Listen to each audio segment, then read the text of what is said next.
Hello, Cohort 10. This is MJ, and together with Betty, Judy, Nita, and Jessica, we are the Marketing Maniacs, and we are here today to talk about marketing and how to promote your business. In today's presentation, we will discuss how to develop a marketing strategy, networking, what it is and how it works, developing a referral program, staffing and its impact on marketing, and marketing transparency. Next up, here's Judy. Developing a marketing strategy. Before you develop a marketing strategy, you need to understand the stages of a traditional marketing funnel. Marketing funnels date back to the late 1800s. They're metaphors that simply illustrate the path a person takes from being a prospect to a customer. The funnel is broken down into clear stages, which allows for understanding the customer's journey. The different stages allow the professional to cater or alter his marketing strategies to attract specific targets. It always starts with acquiring or getting customers, then upselling or cross-selling them, and then finally getting those customers to refer their friends and family to you so you acquire more customers. It's a viral loop. Current MLA Terry Beach was formerly an economics professor at SFU. He discusses the different aspects of the marketing funnel. So you're a notary and you put out an ad in a newspaper and 10,000 people see that or something. So you've got this awareness engine. People know that you're a notary, and if they need a notary, they might call in. Okay. Now the difference between knowing that you're a notary and acquiring you to be their notary, right, is a couple steps. And what's important is understanding what the average person mentally goes through to determine, okay, I saw that person on the advertisement, I saw this person on Facebook, I have been referred to this person. Here's the criteria that I'm going to choose to pick one of those three people that I'm aware of, right? Or I'm going to Google search somebody, right? So and then out of those four people that I see, who's close to my house, what's the price, do I like this person? Have I been given, did they have good ratings on whatever notaries get rated on? And I don't know what those criteria are, but it would be important for you guys to understand what those criteria are. And there might be new criteria that nobody's ever thought of before, and that's when you get into the kind of the disruption thing, right? Like, I want to do all my business online, right? Or I want to have a drive-through notary or something. I want to go to my car and never leave. I don't know the notary business enough to tell you what these groundbreaking ideas are, but right. But that's how you get from awareness to acquisition, right? And then you start doing some math, right? You go like, well, how much am I spending on awareness? And of all that money, how many of those people are converting to actual acquired customers? So if I spent $500 in an advertisement, $500 on Facebook advertisements, and I offered $50 to anybody that refers to me a friend, and after I get 10 customers, I spent $500 on that, right? You find ways to track those different methods, and say after 6 months, the ad in the newspaper has brought in 90% of your business. Mm-hmm. Well, then you would kill those other two acquisition models, and you would triple your budget for advertising. And if that continued to scale, then you would outperform other people that are using other marketing things. And you could continue to iterate that over time, right? So constantly testing, well, now we're going to do this referral program, or now we're going to put it in this particular newspaper, right? And if it ever performs better than your existing marketing programs, then you're constantly taking whatever budget you set aside in your business for advertising and improving that section so that you get more acquisition. Once you get the acquisition, then you look at the revenue side. Okay, so for everybody that I acquire, how much business am I getting?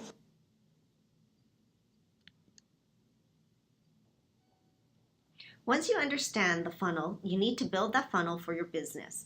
If you want your business to be viewed in a particular way, it's vital that you convey the right messages about you and your services. A, B, C. A, always, B, B, C, closing. Always be closing. Always be closing. AIDA, attention, interest, decision, action. Attention, do I have your attention? Interest, are you interested? I know you are, because it's fuck or walk. You close or you hit the bricks. Decision, have you made your decision for Christ? And action. AIDA, get out there. You got the prospects coming in. You think they came in to get out of the rain? A guy don't walk on the lot lest he wants to buy. Sitting out there waiting to give you their money. Are you going to take it? Obviously, every company has a different marketing strategy. What works for one notary may not work for you, so your marketing strategy should be specific to you. While you're building your own funnel, you should keep in mind the elements of a competitive marketing positioning strategy, which include having a positioning statement, which is a clear statement of the identity you've determined for your business. You then must compare your identity against competitors. You should focus on your strengths to determine how you can use it to fill any gaps left by your competitors. This will allow you to understand marketplace conditions. This also allows you to determine your existing market position and how your new positioning sets you apart from the rest. You must then develop a unique market position. Developing a unique impression of your business in the mind of your competitors and clients allow you to outline who you are and what you are not. Finally, you should always do qualitative and quantitative testing of your current market positioning. Once you have your strategy figured out, you should start implementing that strategy. You must first identify your goals and objectives. Then you need to identify your customers by doing the proper research. Finally, you need to identify your competitors. What types of marketing will you utilize? Search engine optimization or search engine marketing? You can use search engine optimization on page or off page, such as paid search ads or paid per click. Social media? Once you select the appropriate channel or channels, you can plan and optimize your social content. Content marketing? Such as blogging, infographics, press releases, forums, articles, videos, podcasting, webinars, documents, LinkedIn, or guest blogging on someone else's blog. Mobile marketing? Your goals here are important as you want to choose the right platforms. Finally, do you plan to grow your business by sending emails directly to your current contact list? Targeted ads. The various forms of marketing should all come together as one complete marketing campaign. For example, through the utilization of search engine optimization or search engine marketing, different social media such as Facebook and Twitter should bring awareness and consideration to potential customers. Retargeted ads like content or mobile marketing and direct email promotions should turn those potential customers into actual customers who show a preference for your business and actively choose you over other notaries. Finally, the customers show their loyalty to you by returning to you whenever they need the services of a notary public. You now have a strategy in place and various marketing methods, but how do you know if your chosen strategy and marketing methods are effective? You'll have to analyze each form of marketing on a routine basis to determine how effective each strategy is.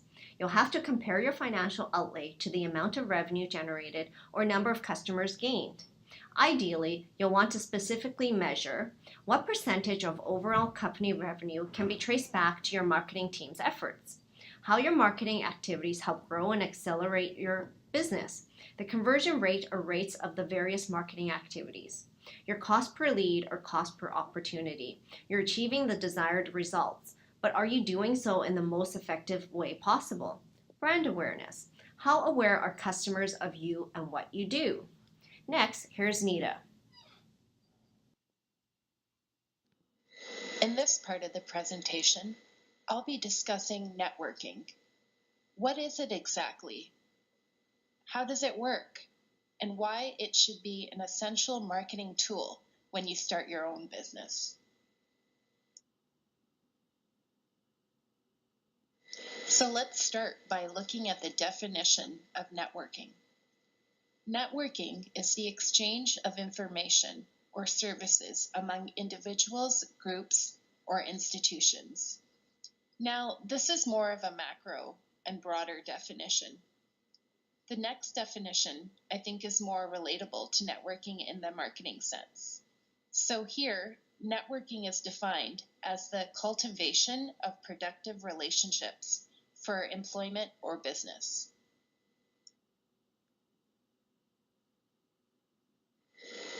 So at this point, now that we know what networking means exactly and how it works, I'm going to share some fun facts about the process of networking, which I find quite interesting. So the first one is that networking is hardly a new concept. So it's been around for decades. The practice has been around since the Industrial Revolution. So this is when businesses recognized that there was the need and the benefit of collaborating and trusting a wider range of people. So networking can be both formal and informal. It can take place over a short time span, or it can continue for a lifetime. Networking is viewed by some as purely transactional, while others view it as transformational. Networking is the subject for more than 100,000 books, seminars, and online conversations. So that's huge. And lastly, people are connecting with others around the globe every second of every day about every imaginable topic.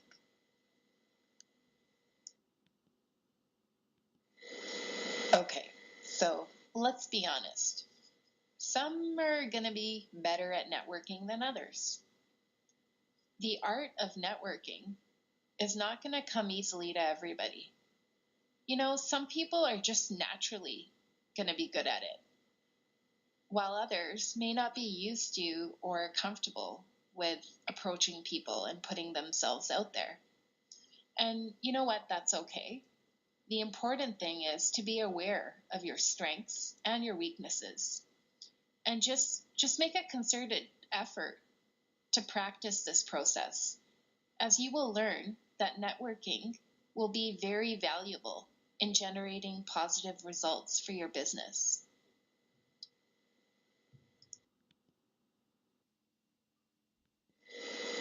So there are many business owners out there who are running and operating flourishing businesses, and they credit their success to networking because they make it a priority.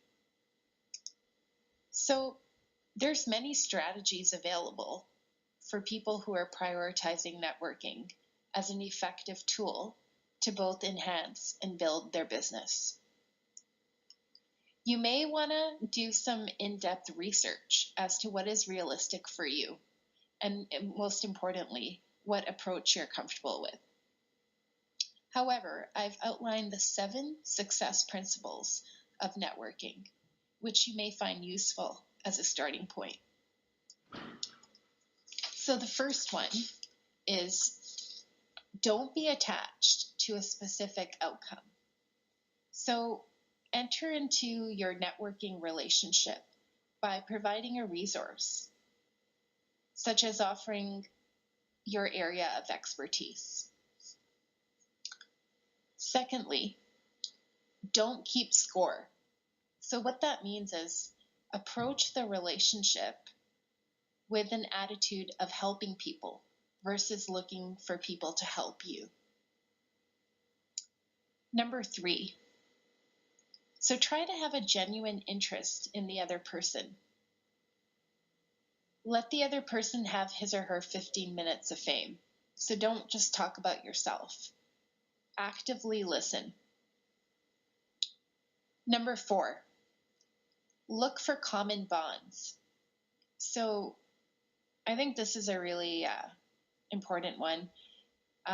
People who share similar interests have a focus of collecting information about their subject. So if you meet somebody at your networking event and you connect with them on some common denominator or you share some common ground, it's more likely that these people are going to remember you, and not maybe because of what you're offering, but because of that common connection that you guys actually had. Point 5, approach the relationship from a perspective of abundance. So those professionals who are sincere about giving versus getting are naturally thinking of abundance versus scarcity. Point 6, have an attitude of gratitude. So most successful networkers are thankful for opportunities to share ideas and resources. The more positive results you put out in the universe, the more will come back to you. So be positive when you go to these networking events. Point 7, pay it forward. So every successful person has a genuine desire to help others achieve success. You often hear, "How can I ever repay you?" The most successful professionals often reply back with, "Just pay it forward."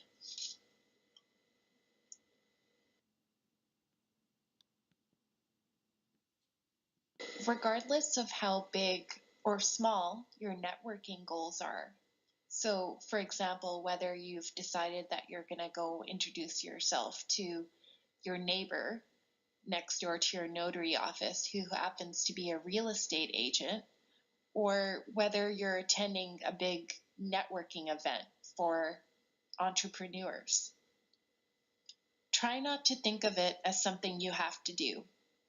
Try to have a positive outlook on the process. This is something that will only achieve a positive outcome for you. Even if you end up connecting with only 1 or 2 people at these events, these connections may generate double that in referrals. Think of it as a great first step to marketing the greatest product you have to offer, which is you. In fact, when you're networking, you're not only selling a service or item, but you're selling yourself. So, like I said before, have a positive attitude and put your best foot forward. What do you have to lose? So hopefully at this point, you can start setting some goals for yourself. You can start off a little slow and work your way up to some bigger networking goals. Regardless of it, start thinking about it. Start thinking about what you're comfortable with and what's realistic for you at this point. Ultimately, these will contribute to enhancing your business as a notary. So get out there, start networking, and have fun.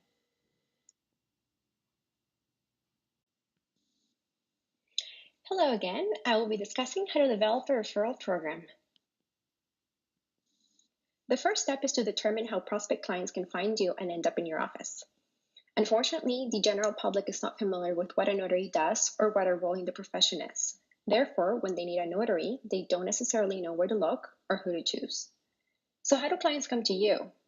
Well, they can find advertising on the internet, magazines, mailed-in brochures. They can ask their family and friends if they have ever used a notary before and what their experience was. Or in the case of some conveyancing files, they can ask their realtor or mortgage broker. So I had the pleasure of interviewing Ken Shirk, a notary with over 30 years of experience, how he believes clients end up in his office, and this is what he had to say. Really what I did in the early years, I advertised in the yellow pages, which was really the only form of advertising where people would look in the telephone book to come down and see your office, so you had to advertise, and it varied from a quarter page to an eighth of a page. I never advertised anymore because just because you had a bigger ad didn't mean people didn't notice you, so I was in red. And so that would catch people's eye. That's all I ever did. Then the yellow pages changed. We went to the internet, and the web page. So that's all pretty new in the last 5 years. The rest of my practice has been done on referrals, but not actively where I've actively had a strategy to do that. Just I was too busy working. And people were coming in, but I guess the people that liked my work would go tell a friend who'd tell a friend who'd tell a friend. Okay? And so that's how it is pretty well to this day. What is the importance of a referral and how it can help your business? A good referral program can minimize your marketing costs because you will focus on client satisfaction rather than spending resources on advertising. A good referral program will also enrich your relationships with your clients and other professionals in the industry. If you are not certain or proficient in a particular area of law, you can turn to your fellow notaries and lawyers for advice or refer your clients out. In doing so, you're showing your clients that customer satisfaction is of more importance than revenue, and it can also open the doors to reciprocity from other law professionals. This, too, will result in a stream of business from returning customers and peers.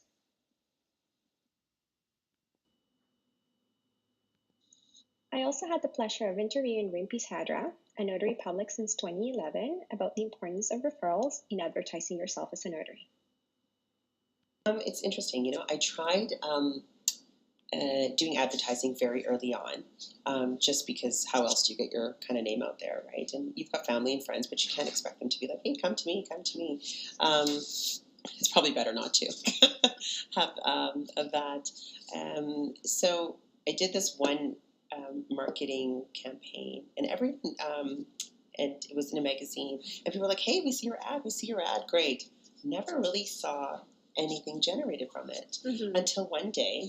The last time I said, it was the last time we're putting this ad in, nothing's really come in. We had one client call, and she said, oh, I saw your ad in the magazine, and I'm purchasing a condo, and that was 5.5 years ago, and since then, I've never advertised in that magazine again, but she has done about 10 purchase and sales through us.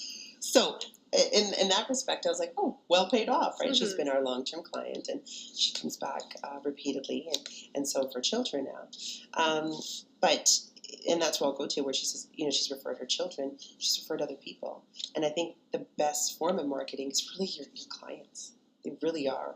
They what they say about you is more priceless than any type of picture or that you put in the paper or even online advertising. Like, I have tried them. I've tried Google, and I think Google reviews work a lot, probably more in terms of people wanting to come to you, especially if you're a target market, if you're looking at the more millennials or Younger people. The younger people. I shouldn't say the younger people. I sometimes consider I'm young, but then someone says you're kind of old. No, we are young. Yes, I mean, I think it's the referrals, hands down. It could be your realtors, it could be the mortgage brokers, family, friends. They're all there. That's your biggest referral. That's your best advertising.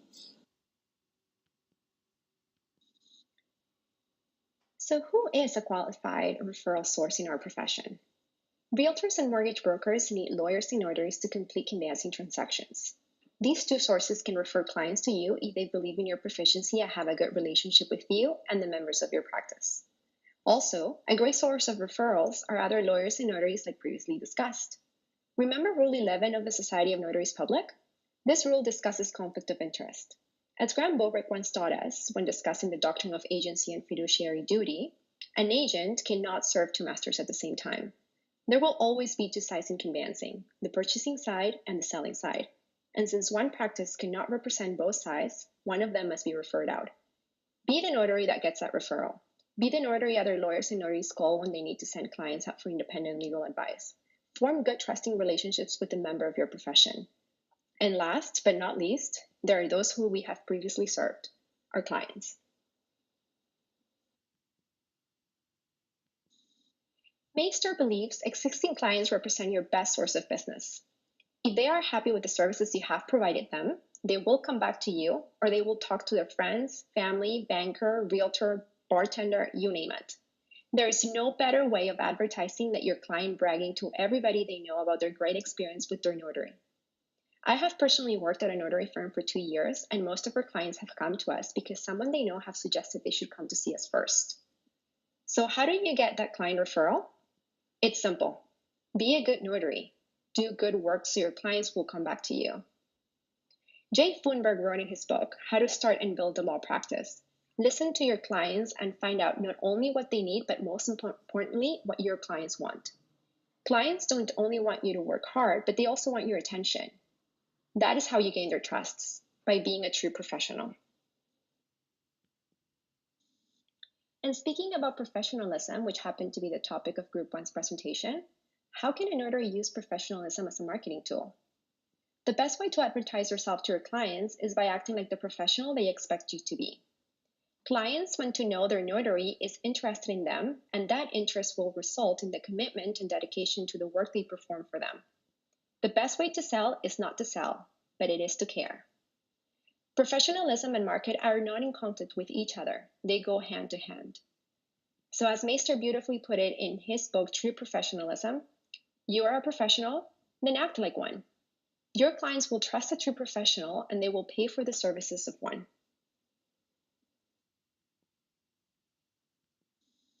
During my interview with Ken Shirk, I also asked him what differentiates him from other notaries and why clients keep coming back to use his services.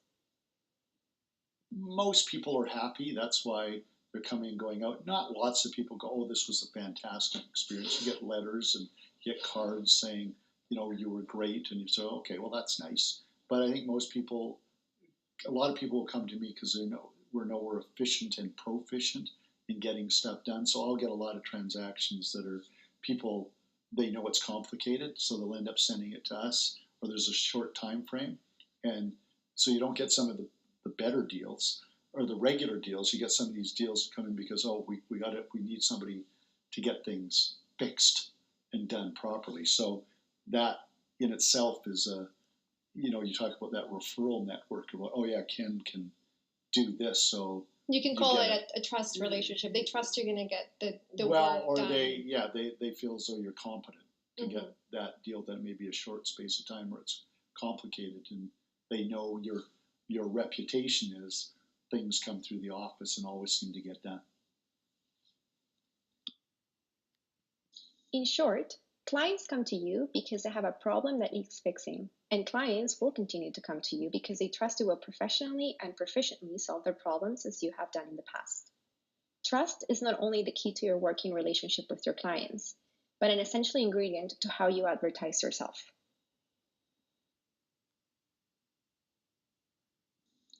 Like everything else in life, word of mouth can go right or word of mouth can go wrong.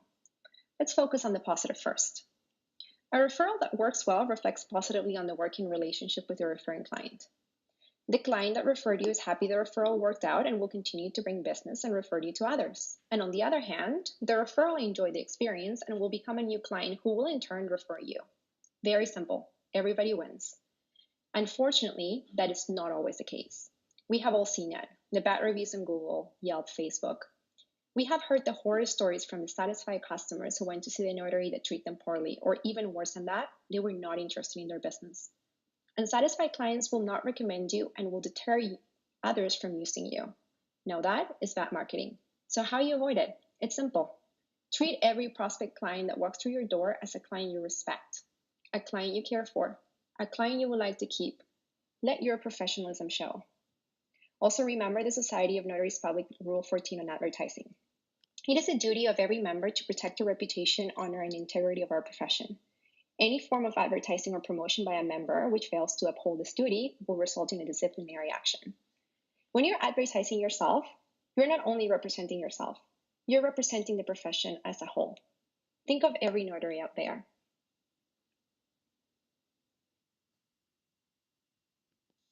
Up next, here's Betty. Hey everyone, it's Betty and I'll be discussing staffing and the impact on marketing.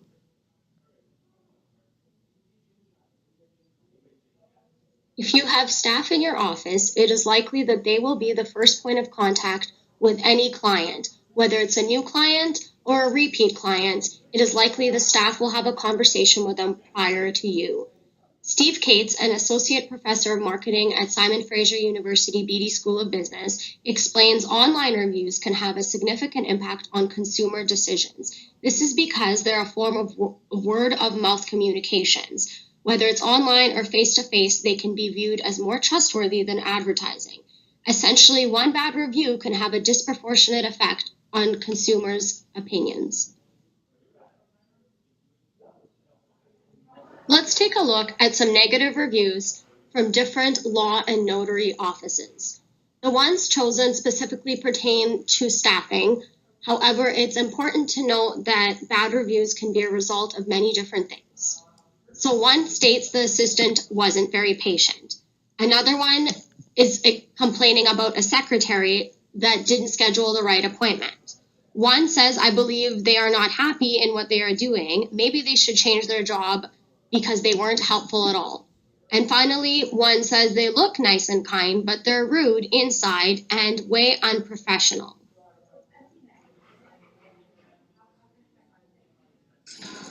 When considering the staffing aspect of marketing, I thought it would be a good idea to introduce my friend Vanessa, who's in the field. Awesome. Yeah, thanks for having me. I am a staffing manager with Robert Half. I've been there for just under a year now, but I've been in recruitment for over 2 years, and I do have a background in human resources. So, staffing is something I'm really passionate about, so I'm happy to assist where needed and answer any questions. Great, thanks so much for coming. And Vanessa just got newly promoted to a management position, so she's worked really hard, and I feel like she'll have a good insight on some of the questions here. So let's just jump in. As notaries, we're providing valuable legal services to our clients. From your experience, what characteristics should we look for when considering who to hire? I think, one of the first things employers look for is the qualifications and skill set and schooling. But that's almost, of course, look for that. But that sometimes, if that's all you look for, that can be, a bit of a mistake, because there's a lot more into finding, someone that's going to be a good fit for your organization. You have to see if they're a culture fit, bring them in and to meet the staff, to see if they, get along with everyone. Because if they just have the skill set and they don't get along with the staff and are a good culture fit for the organization, then they won't succeed. So, along with maybe having an interview process, a lot of companies are taking on having like a working interview to see how they work on site, to see if it's a good fit. So, taking more steps sometimes is beneficial for a long-term candidate. And the attitude they may have with the staff. So, and that goes into the dynamic for sure. Okay, well, on the other end of the spectrum, I'm going to read you a quote from one of the readings that we were assigned. So a leader does not build a business. A leader builds an organization that builds a business. So the way I perceived this was basically, as we had discussed in the first question, it's important for us to hold our staff to a high standard. However, it is equally as important for us to ensure that the staff want to continue to work for us. So what qualities do you think a leader must possess in order to ensure that their staff are happy? Yeah, definitely. It's super important to, as a manager, to do what you can to keep your employees engaged and want to work for you. So I think flexibility in the workplace is really key. Things come up in an employee's life, and maybe they have to, leave early one day or work a shorter week or work one day from home. There has to be some flexibility with management, because, with the way life is for, very fast paced, things come up, and if employers are able to have that flexibility, the employee is going to be engaged and want to work for you. So flexibility is key. Being approachable as well, for candidates to have those conversations. Being available for them is key as well, because you want your employees to be able to be open with you, so you know what's going on and you're able to assist. Fair enough. So what I got out of that was flexibility can result in higher productivity, right? Absolutely. Fair enough. And it rhymes. Okay, great. Now, to zero in a little bit on the marketing perspective, how critical of a role do you think that staffing plays in running a business? Very critical, because I think, who your staff are there, who's representing your organization, whether it's on site and, connecting with clients, but off site as well, because, people often talk about where they work and, how's your work? Are you enjoying your role? And, when they're sharing that with their network, if it's positive, that's potential clients for the organization, potential people to actually work for you in the future. So, just having that positive work environment and good culture, your staff ideally, is talking about your organization and bringing in more business. So it's always good to leave a positive note no matter what. Right, and I feel also that customers can sense the environment that the office has. So if there's some kind of tension or animosity among the staff, then perhaps that can translate into the customer having a negative experience as well. So, absolutely. I think the moment, the customer walks in, they can sense, if someone is really happy to assist them and the environment. Legitimately. So it actually reflects all of that. So definitely those are key factors into that as well. Great. Well, lastly, what advice would you give to our cohort when it comes to recruiting staff for our offices? And are there any detrimental mistakes made by lawyers and or notaries that you feel you have encountered and we would benefit from knowing? I think it's very important to, in the recruitment process, to make sure, every, candidate that you call for a certain role, any connection that you make along the way, you want to leave that on a positive note, because it's your business that you're representing, and in a sense, you're marketing not only to potential employees that, may want to work there, but if they're not a good fit, they may eventually be a client.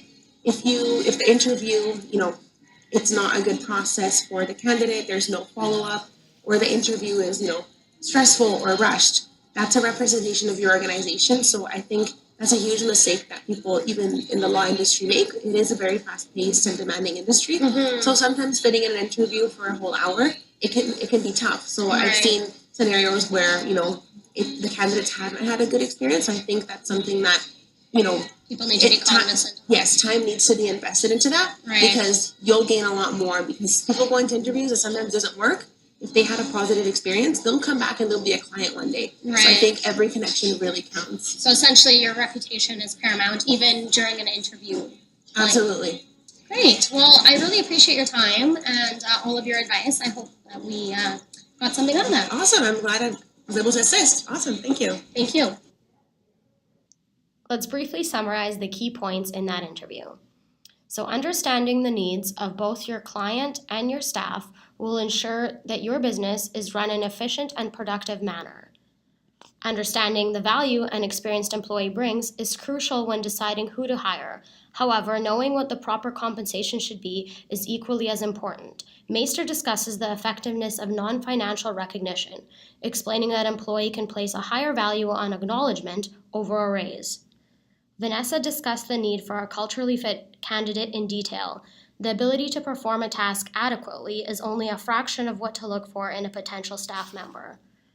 Staff retention is almost as critical as client retention. It is essential to know the value your staff bring, and at the same time, it is imperative to know when a staff member needs to be terminated. The Society rules regarding the supervision of employees expect that the notary and staff are aware of the scope of the law that governs them. The notary needs to keep the staff knowledgeable and up to date about any changes in the relevant law, and at the same time, the staff may never advise or perform a task that they are not legally permitted.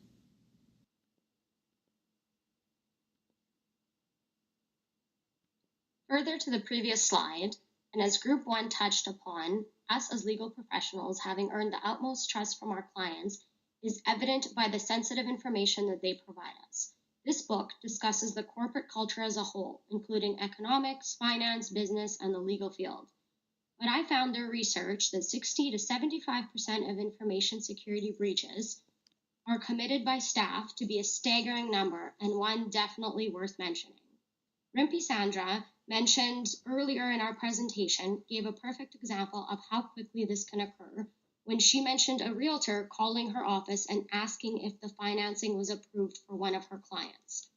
The staff in your office should be vigilant about not only knowing their boundaries within the law, but also what information they can disclose and under which circumstances. Ultimately, a privacy breach can be detrimental to the success of your practice.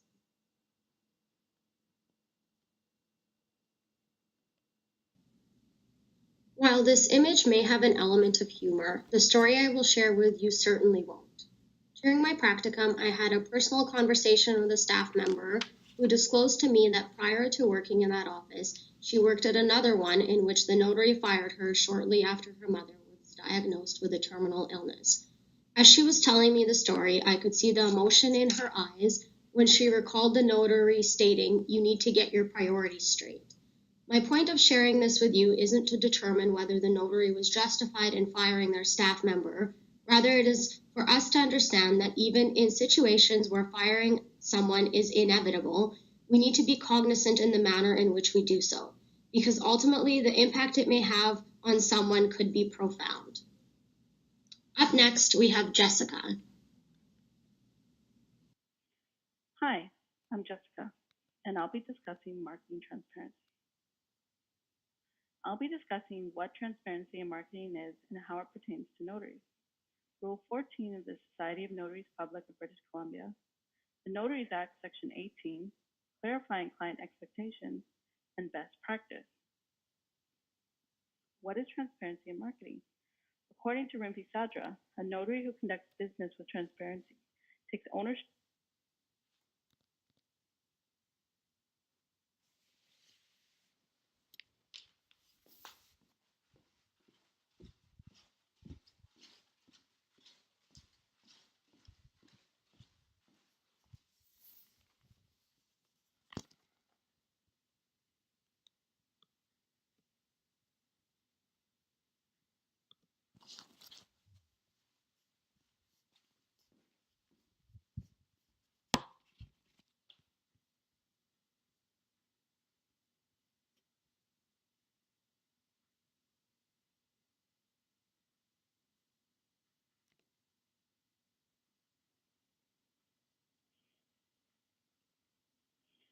Hi, I'm Jessica.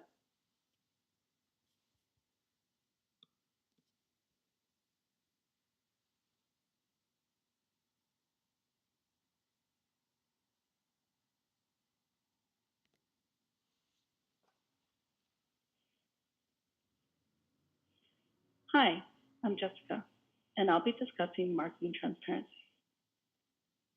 I'll be discussing what transparency in marketing is and how it pertains to notaries.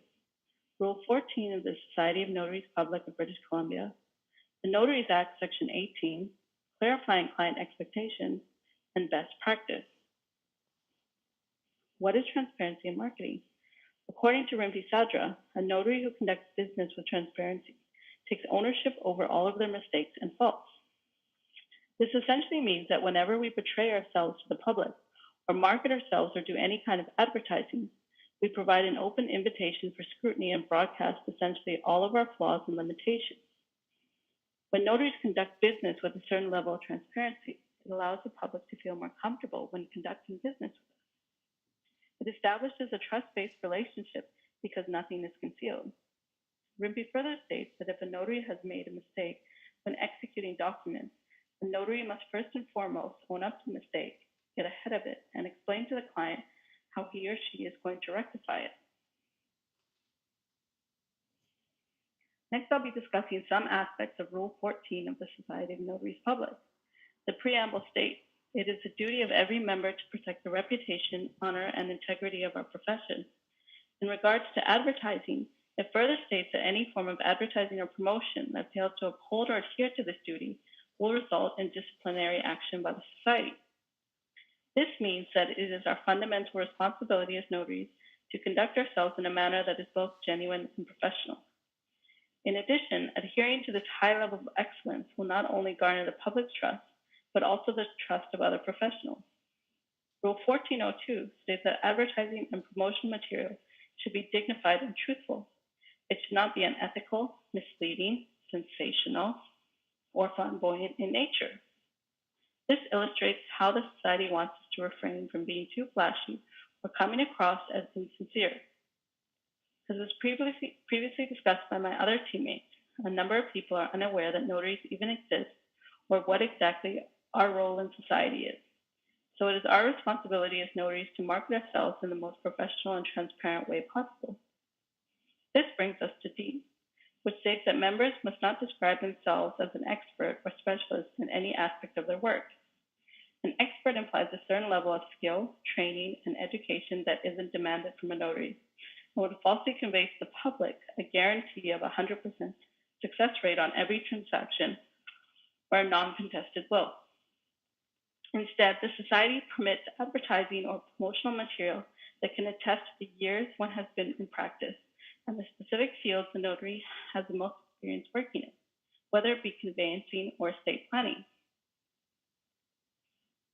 Next, I'll be talking about working within one scope as a notary.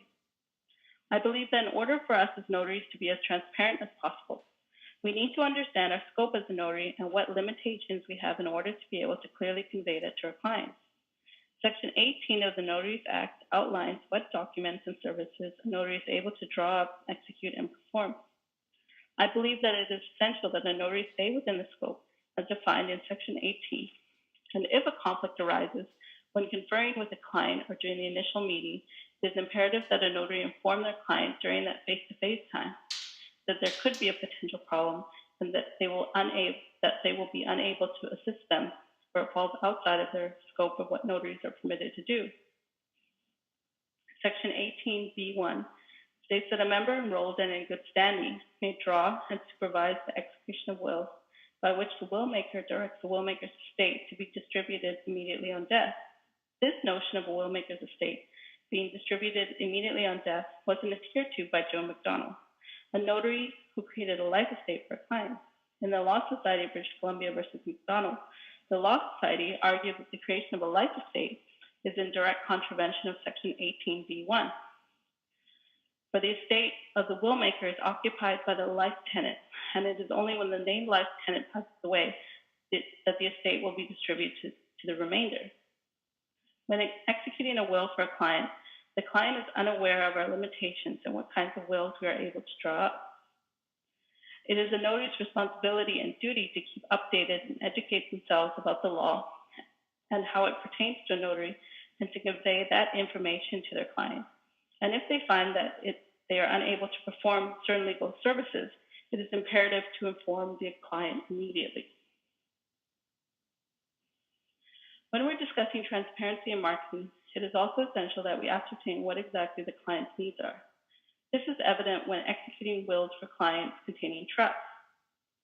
Section 18b3 states that a member enrolled and in good standing may draw and supervise the execution of wills that provide for the assets of the deceased to vest in the beneficiary or beneficiaries as members of a class not later than the date when the beneficiary or beneficiaries of the youngest of the class obtains majority. Thus, we as notaries must do our due diligence when interviewing clients for the execution of wills, and we must determine what clauses they need and what they want incorporated, and ascertain at an early stage whether they need trusts that will vest in the beneficiary beyond the age of majority, or if they need a life estate. On a personal note, over the summer, the notary I was with received a frantic phone call from a new notary who had accepted a client over the phone. She had emailed her client a wills information sheet. The client had emailed it back the following day and informed her that he needed the will within 2 weeks because he was going on vacation. She agreed and scheduled a meeting. The day before the meeting, she finally took a look at the wills information sheet and noticed that the client needed a trust that would extend beyond the beneficiary reaching the age of majority. In a panic, she called the notary I was mentoring with and asked for his advice. He informed her that there was nothing either one of them could do. She would have to own up to her mistake, confess to the client that it was an oversight on her part and she should have met with him earlier. In this instance, it's always good to meet with a client first, face-to-face, to ascertain what their needs are, what their wants are, in order to make an informed decision and in order to avoid mistakes like this new notary made. In conclusion, the best practice for notaries is to promote and advertise services that are within their scope. If a notary is unclear as to whether a legal service falls outside of their scope, they can always consult with PAL, the Practice Advisory Line, or confer with their mentor or call another notary. If a notary is aware that a requested service falls outside of their scope, it's always best to refer them to a professional who can assist them. After all, we're notaries, not tax accountants or lawyers or surveyors or engineers.